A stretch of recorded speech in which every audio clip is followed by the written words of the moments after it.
Hello, everybody. So, got a few things to go over today, kind of picking up where we were left off the other day and transitioning into the next, really a couple weeks. We're going to spend basically the next 2.5 weeks or so on sort of an important idea, some concepts we're going to look at, but just transitioning to that today is sort of the main thing.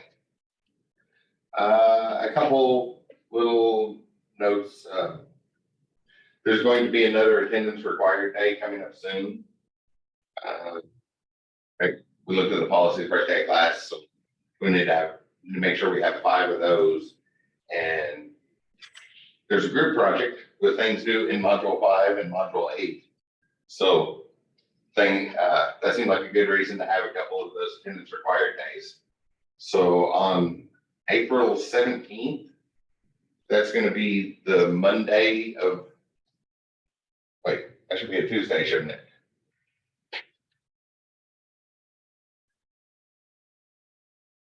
Let me change that in my notes. Sorry.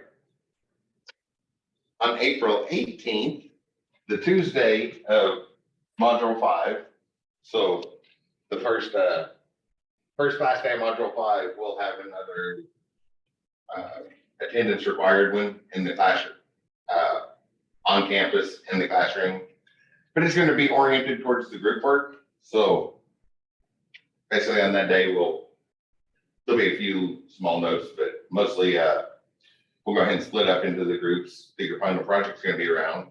And there's 2 deliverables, and that assignment was designed for online group work. So if we have 2 class days where we actually meet in person, we'll probably knock the entire thing out in those class days. It's a whole lot easier to get groups there. So that'll be April 18th, not the 17th. I should scribble that out. This is the Tuesday, Thursday class, and I will send out a reminder when we get closer to that. That's still, what is today, the 6th? So 12 days away. But that'll be the next one of our attendance required on campus days. And then there'll be another one in module 7 for group work as well. So y'all can probably knock out those final projects on those 2 days when the group is gathered on campus. It's a good day to do that.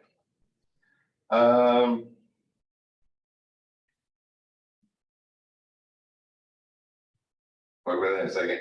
I was doing something last night, which is a little personal project of mine, and I needed my sequel, and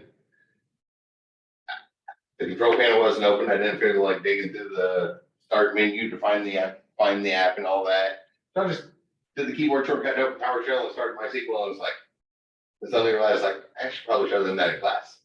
So I mentioned installing that virtual machine XAMPP. It's just a virtual Linux machine set up as a server, but it runs locally instead of on the cloud. Virtual machines like that are great learning tools because if something goes wrong, you just delete it and reinstall it. I've been actually looking for a fix for something that Windows 11 changed. So there's lots of forums that people are wanting an answer on how to fix that problem. So I've been looking for it. So I keep breaking mine, and at least once a week I'm having to reinstall it. I keep breaking and trying to find that fix for Windows 11. I've been using Windows for a long time, so I know a lot of background stuff. Sure, is another point. I know so much about computers because of how many times I've broken it. Don't learn anything if we get it right. So when I break it, I have to fix it. Oh yeah, yeah. So you all know what I'm talking about. So sometimes it's best to not be afraid to break your machine because you're going to come out knowing a whole lot more about computers after you fix it. Anything can be fixed. A worst case scenario, you just have to click that factory reset button and set it up again. That does happen sometimes, but that's actually good for your machine. If you're a Windows user, you should probably do that periodically. If you haven't factory reset your machine, you might want to try that sometime, and you'll be amazed at how much quicker it gets. Windows slows down quickly over time. But I was thinking I should show how to do that in the terminal. Just thought it would be a useful little thing. So start the terminal. on a Windows machine, just Windows X gets all your management control functions. And you should see command prompt or PowerShell, or your machine might have the new Windows terminal, which is really, really nice. If you haven't used this much, it's definitely worth looking into. It's one of the things that Microsoft did really, really well. Every once in a while, Microsoft does stuff real so nice that we remember why they have that big place in the technology industry, but most of their stuff is so aggravating that when the nice stuff shows up, it's like, wow. So the new Windows terminal is great. I can run multiple virtual machines simultaneously from the same window. I don't even have to have them in different tabs. They could be in the same tab and stuff. But so let me switch over to, actually, I should see if this is running. To see if Jamf's running, if you right click on it down in the tray, you should see all that stuff. I'm gonna stop those so we can do it here. So yeah, they should be stopped now. So if I check for running processes, Sorry, I'm late. right? So we want to check for MySQL, but there's a slight difference here. MySQL.exe, the application that we actually go in there and work with, it's kind of like the terminal here. This is a place to type text. It's, in a sense, disconnected from all the stuff actually happening in the background. So the internal part is MySQL D. That would be the name of the application. So we can check that, in error message, nothing's running. Get the process. And for an Apache server, it's HTTPD is the name of the actual application. So if we check this, I just shut them down, so obviously they're not running. But if I navigate over to that Jamf folder, C/ this out stuff, there's Jamf. So there's a whole bunch of stuff here at the top level. I guess I could look at File Explorer, including these .bat files. That's short for batch. So a whole bunch of, we take all these terminal instructions, in particular command prompt instructions, and put them in a text file so we can run a whole bunch of them. Just a batch of instructions. And on here, if you look at these names, you'll see things like MySQL start.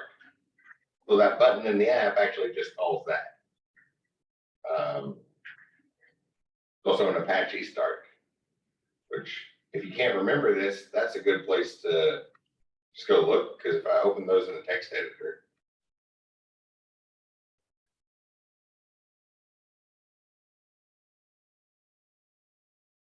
so one of these batch files, so like Apache start and MySQL start, open those up real quick. It's a bunch of extra stuff. Most of it's error handling, but there's also this instruction right here. So you can see that's just navigating into a particular folder, and then it stops when it hits a specific file. So all we really need to do to start MySQL is run that instruction. Same thing with Apache. It just navigates into a certain folder and then stops on this exe file. This particular one is .exe, but it was, when it installed, it included MySQL in the shortcut, so we don't have to type the .exe. Kind of like how we can just type the word Chrome and Google Chrome will automatically start. It knows about that one, but it doesn't know about Apache, but really we just need those two instructions, and you can just check the batch file if you can't remember what they are. But I needed to do this the other day, so let me go out of here and start a new terminal, because we can do that from anywhere. So go back in terminal. And if you don't want to do all of that other stuff, just want to jump in here and start working, you can just type that directory to that file. So like C drive, there's the Jamf folder, and in that was a MySQL folder, and in that was a file called MySQL D. Oh, no, that wasn't it. Should have left it open over there.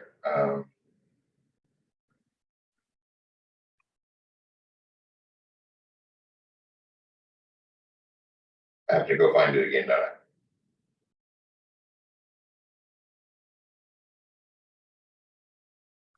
So this batch file has the short part. Oh, there's a bin folder there.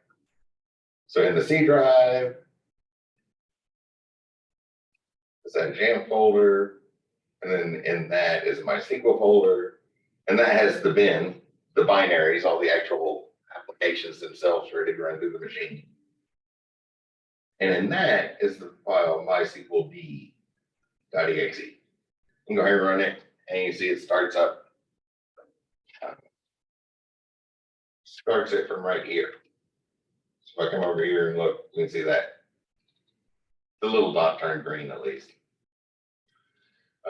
It's still running. One of the things the batch file does is it cuts all those echoes. So now this terminal is occupied until we finish using MySQL. So I'm going to start a new terminal. Or sure, that'll work. And do the same thing for the Apache server. Or we can do the same thing for the Apache server. Just type the address up to that executable file that actually starts it, HTTPD. And now we could run MySQL right here. So in the C drive, that jam folder, MySQL folder, in a bin folder, there's a thing called an application called MySQL without the D at the end. And this is the one we work with in the terminal. So it's on the local host server, and the user is root unless you changed it. If you added another user or something, you want that. By default, it has the empty string is the password, so we can just leave that blank. But if you made your own unique user, it's just -u for user and -p for the password.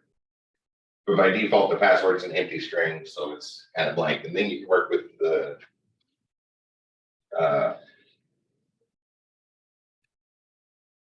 work with it right there in your terminal like normal. And you don't actually have to start a virtual machine. You can just, the files for that virtual machine are also installed on your machine, so you can just access them directly. I was doing that last night and thought I should probably show that in class.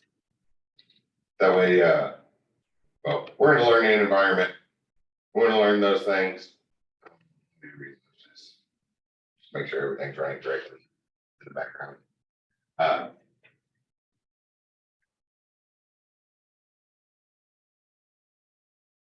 So now, into our topic for today. Oh, one thing I made a note of.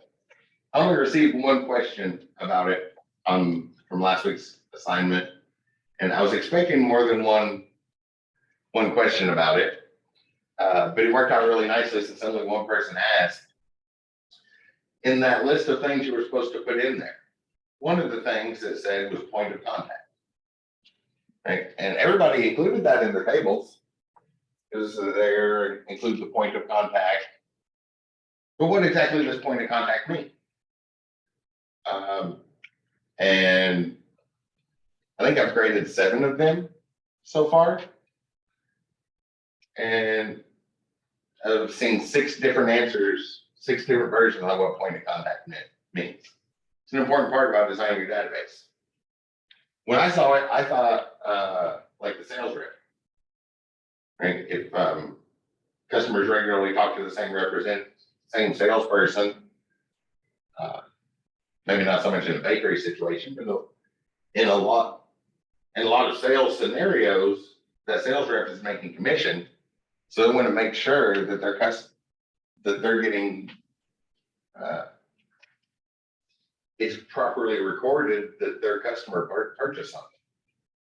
Sales people get very, very defensive about their customers. Like stealing a salesperson's customer is worse than like stealing money straight out of their wallet. I don't know if I put that in mine. You might have skipped it. At least one of them skipped it. But it was in the instructions of point of contact, but everybody took that to mean something different. I started on the method of contact. Oh, I need to put that on the employee table as date hired. I think you put something in there. But different people, everybody took that different. What does point of contact mean? Some people, saw like preferred contact method, like cell phone, home phone, or, maybe it was the customer's contact name. So some of the customers were listed by first name, and then that became point of contact. Other customers were listed as a company, and then there's a person's name there. Or other people took it, the customer's name, and then the point of contact was the sales rep. That's what I thought when I saw the words point of contact, but we all took that in a different way. That's not specific enough. Yes. Does phone number have point of contact? Well, that was the point. We all take that differently. Because I think I might have labeled it phone number instead of point of contact. I think you didn't, I think you left that one off.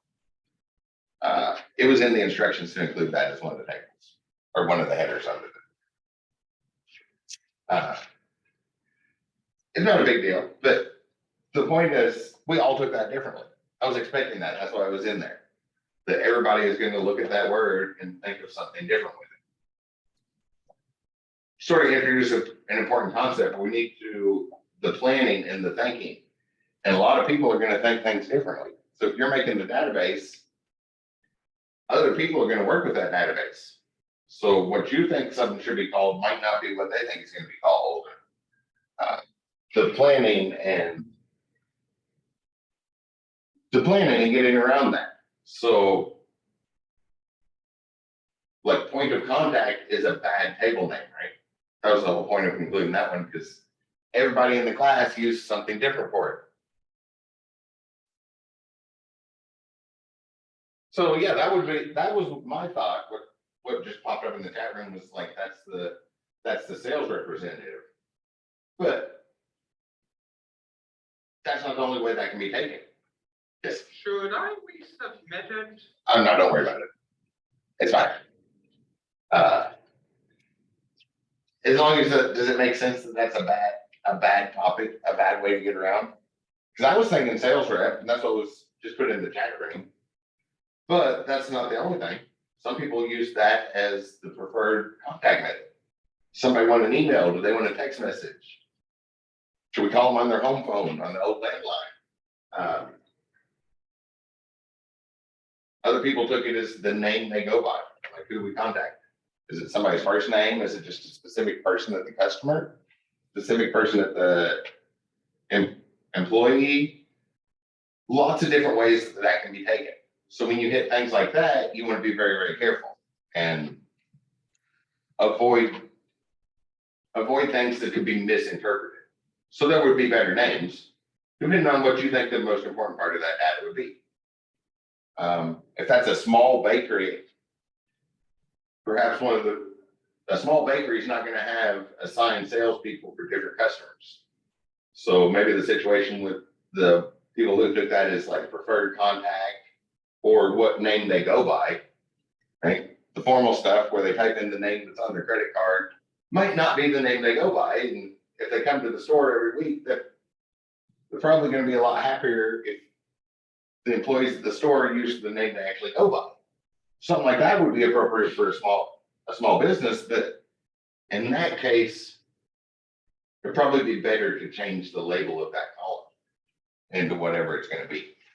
So that one was on there to lead into that point. Be careful with that, because those instructions said include point of contact, and basically everybody took point of contact to mean something different. So you definitely want to avoid that. At least I include their home address and phone number, the other table.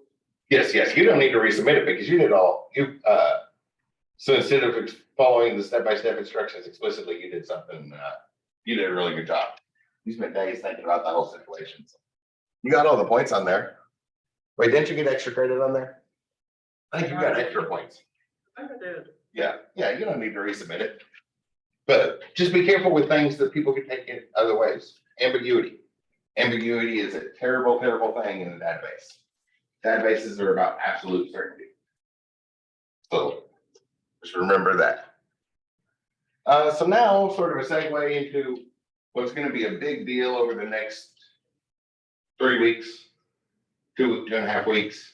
It's called normalization, but we're not quite there yet. And there's lots and lots of levels that has to do with optimization. We'll talk about it in excruciating detail, and you're expected to know the first 3 levels, first, second, and third normal, well enough that you can basically, when you sit down and design tables, you make them third normal form. But we want to get up to that. And even though it's 8-week class is short, we have time to lead in nicely and see what can go wrong and all those terminologies. That scenario the other day, we had a couple situations where the relationships weren't completely clear. I kept trying to fix it.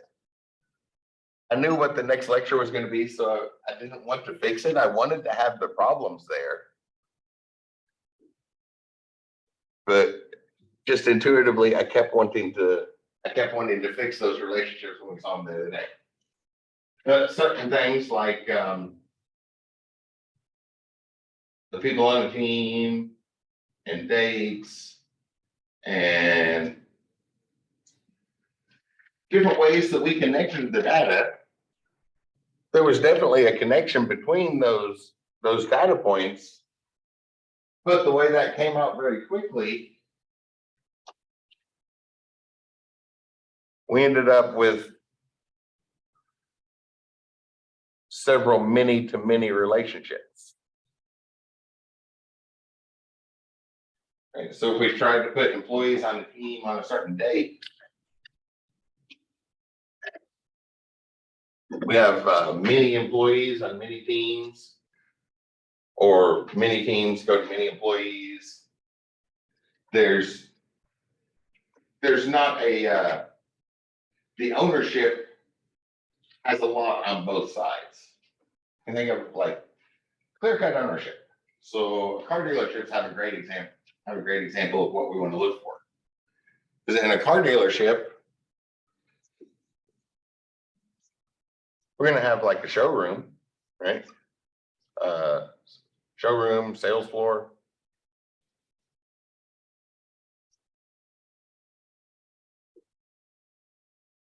We'll see lots of, if you start digging around, you'll see this example a lot because it's a really good example of what we want to go for in our relationship. And there might be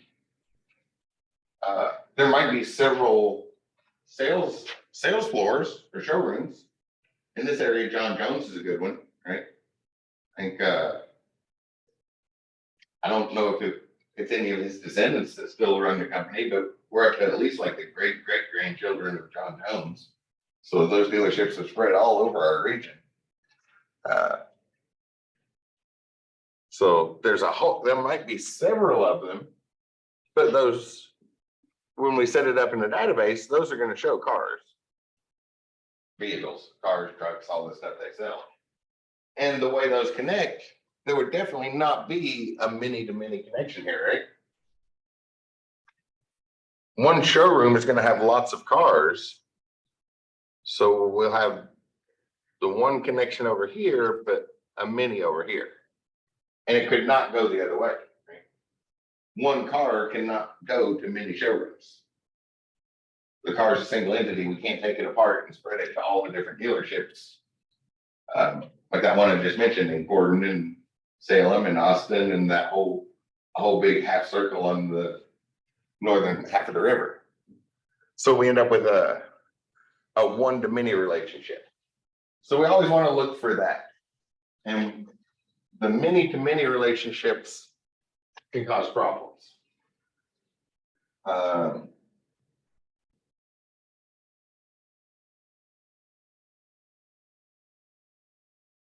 Yeah, I got some specific names for the problems that it will cause, obviously, because they're going to show up in a multiple choice quiz. Let's look at those in a scenario. I guess I can preview what's going on here. So what we're gonna do and what we wanna do is find a really nice way to break this many to many relationship and stick something else in the middle that would be one to many on both sides.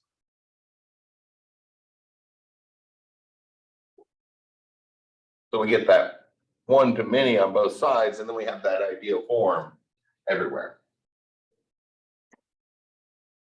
Which from drawing the picture, it looks like we're doing more. And when we write the code, sometimes it'll look like we're doing more in the code. But if you stop and think about what's actually happening internal to the machine, it ends up being less. It's just the human version is more. So there's more in the text file, but less on the actual hard drive. That makes sense. Let's look at a situation. So I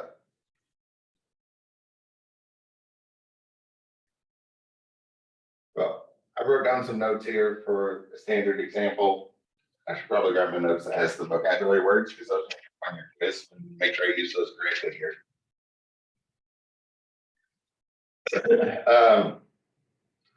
And instead of drawing on the board and probably burning through 3 or 4 markers trying to draw all the tables and change them over and over again, I was thinking maybe using Excel would be a good place to do the demo or some sort of spreadsheet. Not Excel, I use Google Docs, but.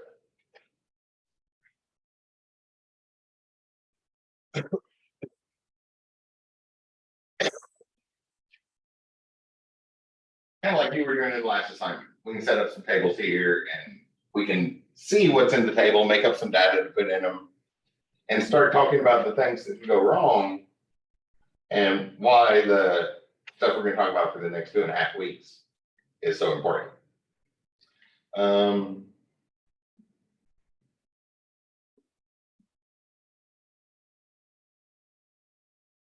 probably be big enough to see. Get zoom thumbnails out of the way. And gotta be out of the way there. And the other zoom buttons, gotta get those out of the way too. Well, maybe. There we go. Zoom buttons are strange sometimes. Disappearing and changing buttons are like my least favorite thing ever. I'm not the type of person that goes and looks for buttons every time I need them. Sometimes I do that, but a lot of times I'll remember where the buttons are. So if they move, I get lost very, very quickly. So let's go with well, a fairly typical example. And again, we're talking about these concepts for the situations that are not trivial examples, the things that would be utterly confusing in the classroom. Like when we go over the concepts in the small, simple ones, and then they'll get more complex through our course. And then in the real world, they get way, way more complex very, very quickly. So there are certain examples that just fit naturally into the patterns. So let's make a bunch of student data, which the naming convention for that table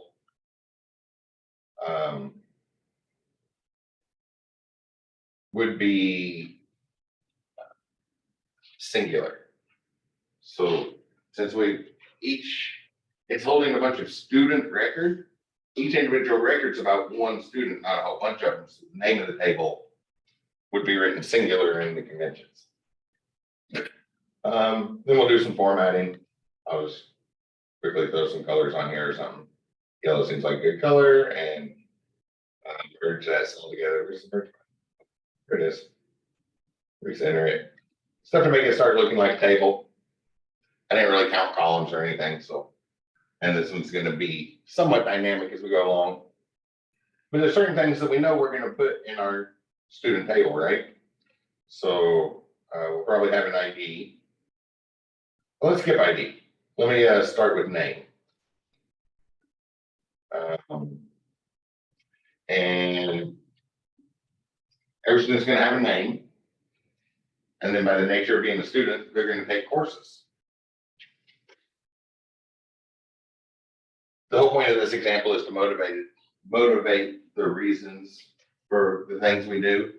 So we'll work in the unique ID later when we need to see that. If a student takes a course, they're gonna expect that to show up in their GPA, so every course has a certain number of credit hours, right? And you're gonna get a grade from that. Every course is also gonna have an instructor. And that course is also gonna be part of,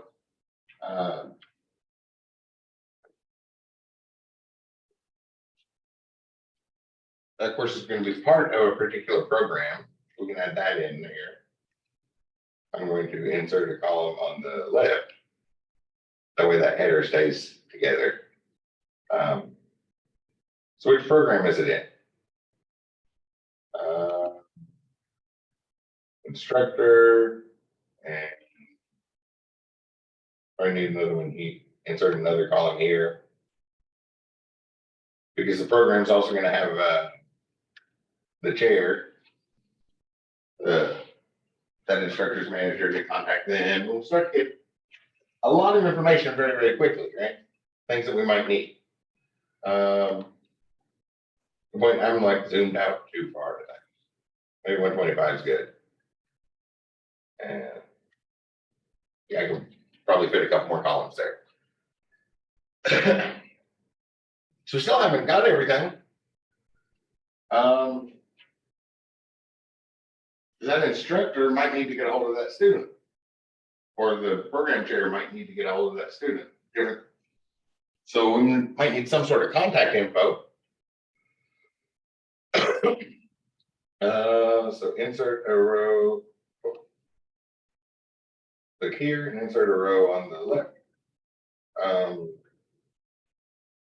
Student's also going to have a phone number. Might as well put this in here, because we know, hopefully you can already predict that we're leading up to a bunch of stuff. So the student's going to click on here. Student's also going to have an address. And there's a lot of data that we would need to keep. So first I would just put it all in one big table and see what can go wrong. And actually see the names of these vocabulary terms that were probably sounded a bit confusing when you saw the words and the technical definition in a book in the middle of a paragraph and had to try and visualize what's going on here. So let's make up some student names. So maybe there's a John Smith.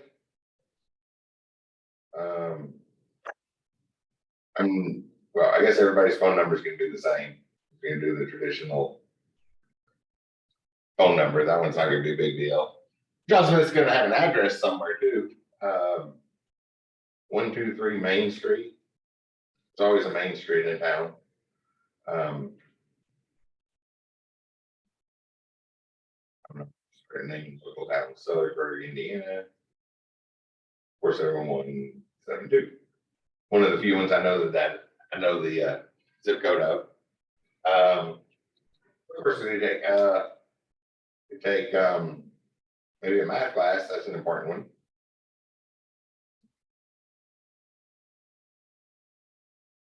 Maybe 211. Taking a calculus course, which is oftentimes a 4 credit hour course. We're going to put a B in there. That's part of the general studies. Let's put Gen Ed. That's a little bit easier to type. And there's a chair and an instructor for that.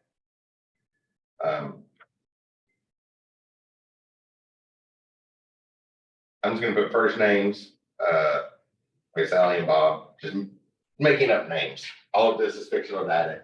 If you use anybody's real name, kind of like there's probably a John Smith out there. Highly likely there's a John Smith out there. Lots of John Smiths, at least in America.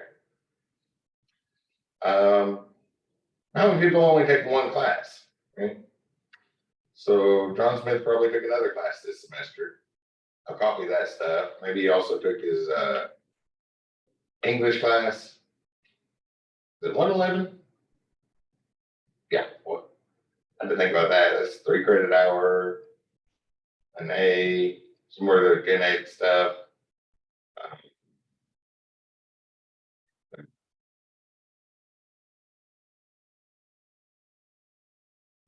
It's over here. Yep. Those are we have like Heather Jones. She's got a phone number, probably. I'm just giving everybody the same phone number, the standard Hollywood thing. That way, don't accidentally type somebody else's phone number on here.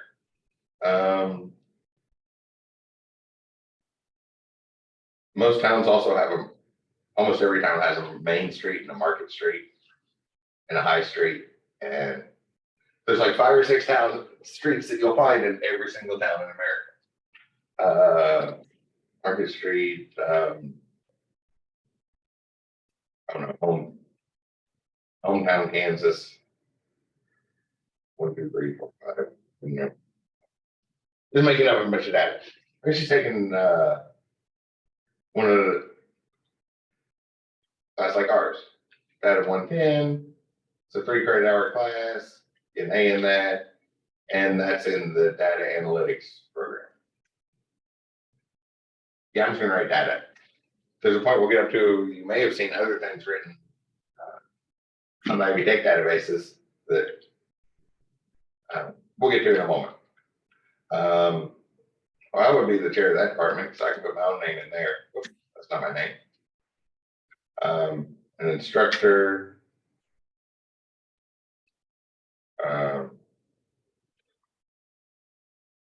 Making up an instructor.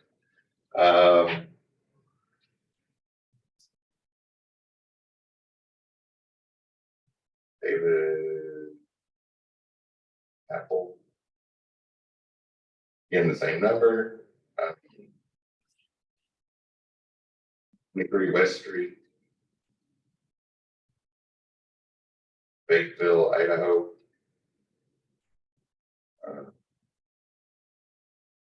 And some zip code. And also taking the data analytics class. 3 credit hours.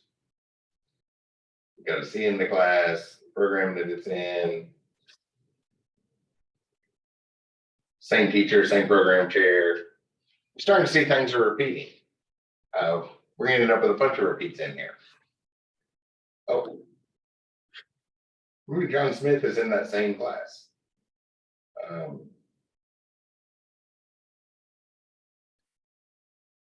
Based in that same address he had from earlier.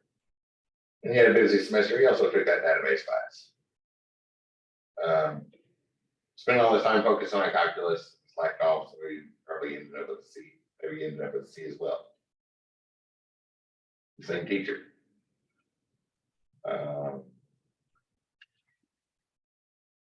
The drones, same zip code. We really want to have all this stuff filled in. Don't want to have any empty spots on our database, right? But she also took calculus. 4 credit hour one, and she didn't like the math class as much as the IT class. But it was still has the same program chair, the same instructor.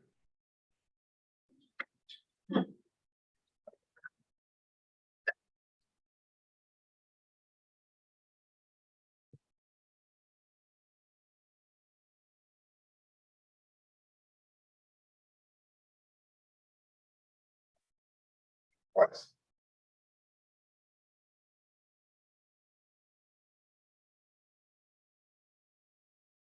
So it's 5 number street.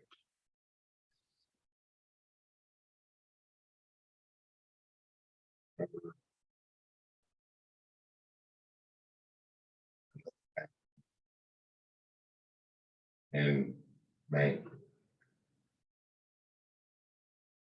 And maybe you took one of those classes that's already on there, English as well. That way everything's on there at least twice.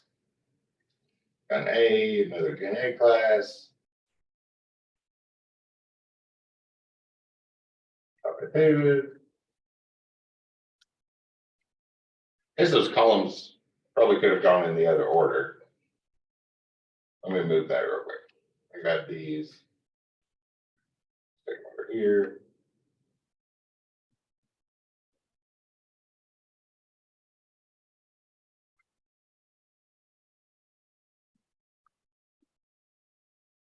There you go.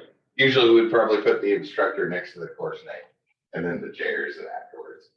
It started looking very wrong as I was looking at it. There's a whole lot of things wrong with this data set. And it could continue on for a while. But there's also quite a few problems with this data set. I added that address in there. I was I was originally going to not put the address in there yet because at this point, are those the same two John Smiths? I bet you if you check the Ivy Tech white pages, there's way more than one John Smith at Ivy Tech right now. The username for J Smith would be up in the 3000s. But currently actively enrolled, attending one of the Ivy Techs right now, there's very likely more than one John Smith. So with that, are those the same one? Same question could be asked about any of them. Yes, you could use the row number. Yeah. Yeah, so that's what we need something. There's a lot of things wrong with this quickly come together data set. There's a lot of duplicate, right? This class showed up a whole bunch of times. That's the first of some important definitions that we're definitely going to show up in quizzes soon. And that's going to be insertion anomaly. I guess I can write it on the board. I'll write it down as a reminder that certain words are very important. They're going to show up on quizzes, and the words that you're going to want to use as you speak, talking to other data analytics experts. Some things to watch out for.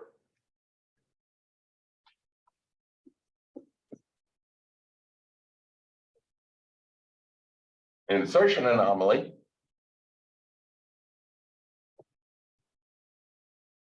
I spelled anomaly wrong, didn't I? No, I spelled it right the first time. No. This one's an A. The word looked very wrong when I looked at it. But redundant data grows exponentially.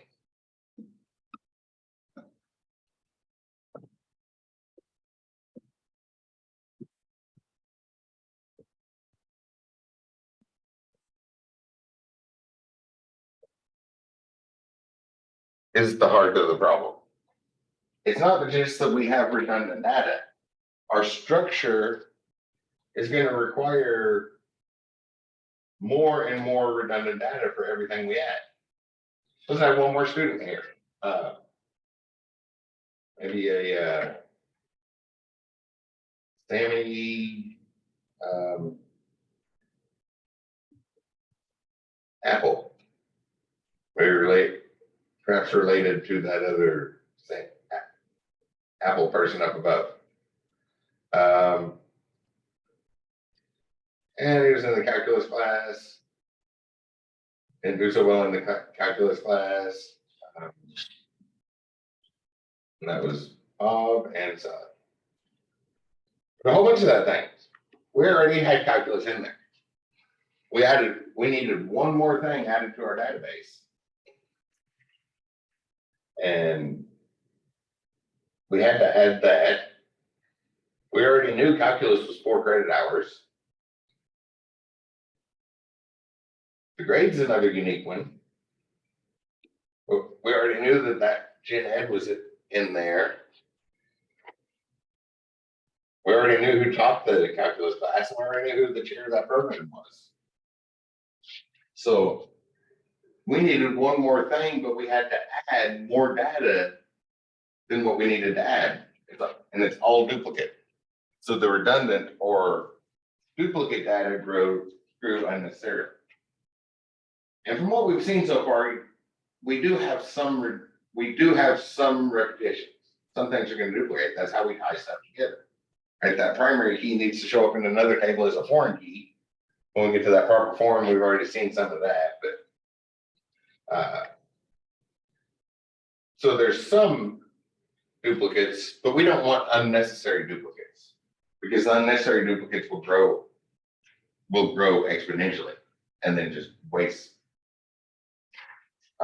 be wasteful of space in the database, which for the 5 or 6 records on the screen, however many is there, 8 records on the screen, that's not much.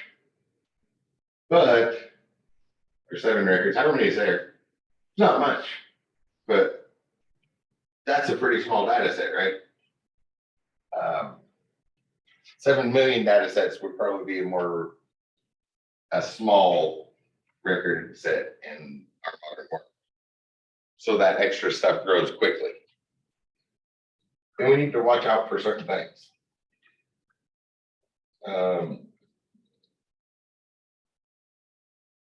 This looks like it's talking about just one semester, right? So if we started, I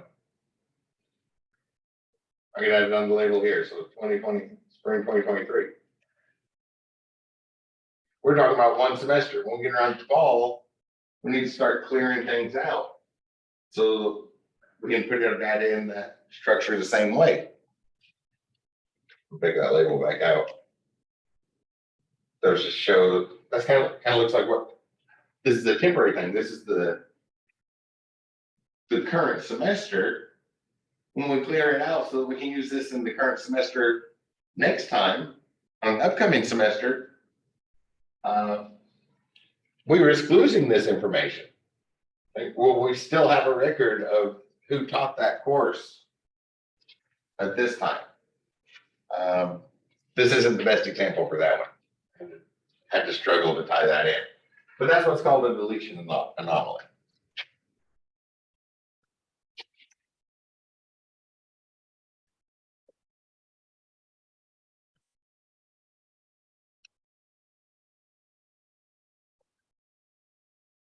And a deletion anomaly is basically that we could lose some to all of our data.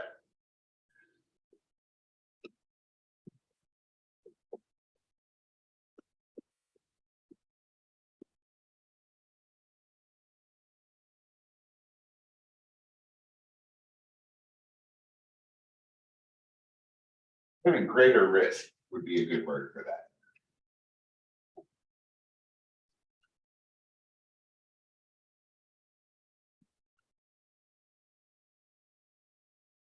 We don't have a very well structured collection of this data, even though we have structured data.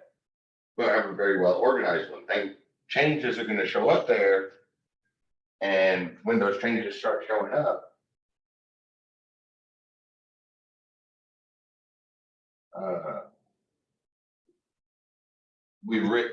there's a greater chance we could lose stuff along the way. I already hit the address table or address column, right? It's like, oh, hey, this one's just in the way for what we're talking. Things like that could happen. It's like, we don't need this data, but then at some point later, turns out we did need it.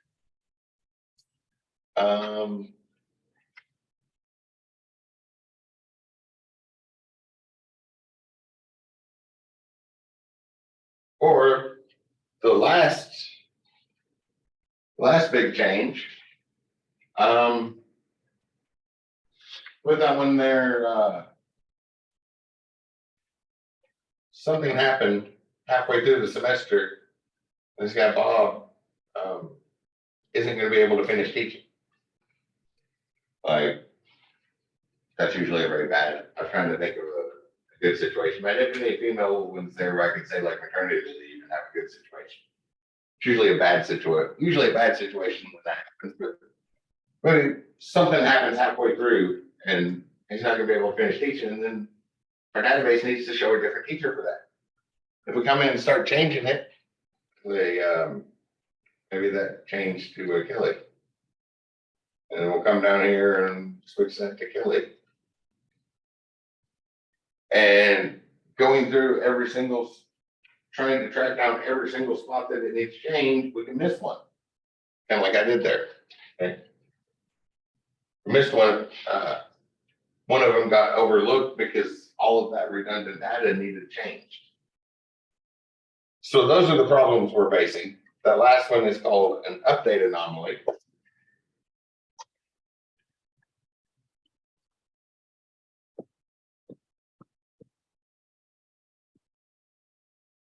I have a question. Yes.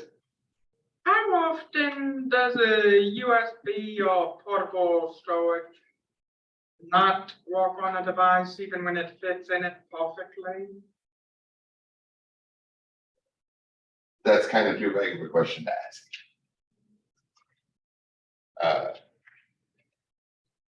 Because a USB is just a connection. It's just a way to connect things.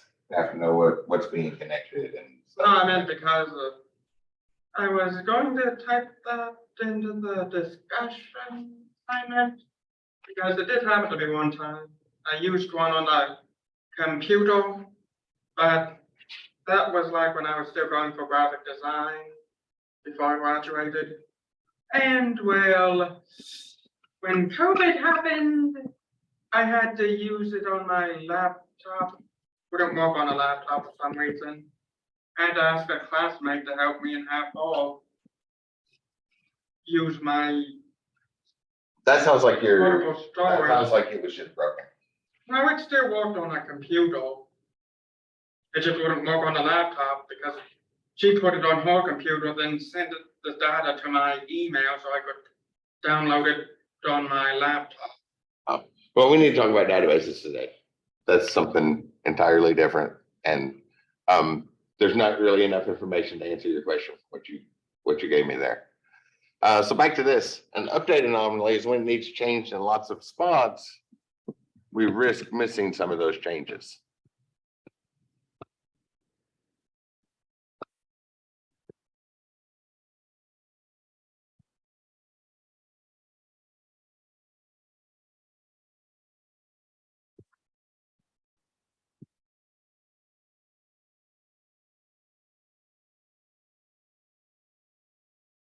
And I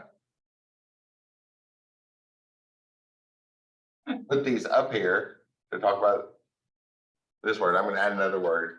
So insertion is kind of like a type of creating, right? We're creating a new record in our database.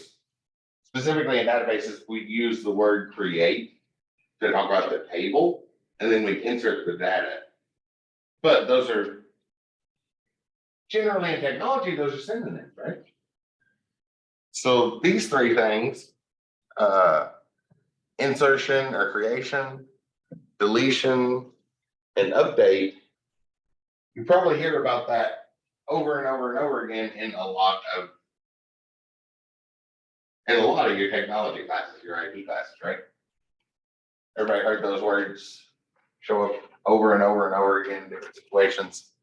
So we actually refer to the problems as anomalies in databases, but those problems spread out into other software and hardware. They're called anomalies because they're not problems that stay confined to our database. Anything running CRUD. Create, read, update, and delete. Anything running CRUD, those database anomalies can spread out and affect that software, the entire server itself. So kind of a big deal, but there's sort of some set rules we can follow to organize things and avoid those anomalies or minimize the risk of them. There's a lot of redundancy, a lot of redundancy, wasted space here, and a lot of problems. So we need to clean this up. I'm gonna go ahead and unhide this. Where's unhide?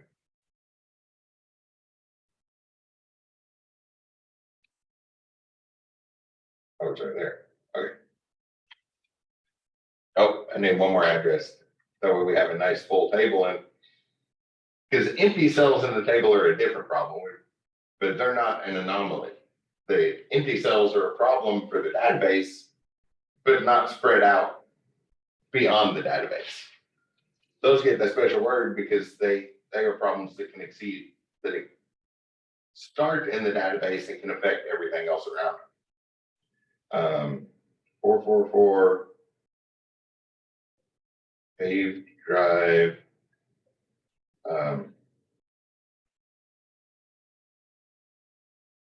Lakeville, Pennsylvania. That seems like a good name. Just making up names and stuff. So we have this data set, but it's kind of a mess. Quite a few problems with it. We need to organize that in such a way to fix the anomalies. And really that's what the next couple of weeks are about, talking about normalization and the rules we have where we can sit down and look at stuff. But there's a few things we can do today to lead into that. Maybe after a break though. It's been about 45 minutes already, right? Does 10 minutes sound good to everybody? The head nods here. Okay. So my laptop says 1:56. So we will get started again at 2:06. See y'all in just a moment. And then we'll clean up that data set. Or start cleaning up that data set.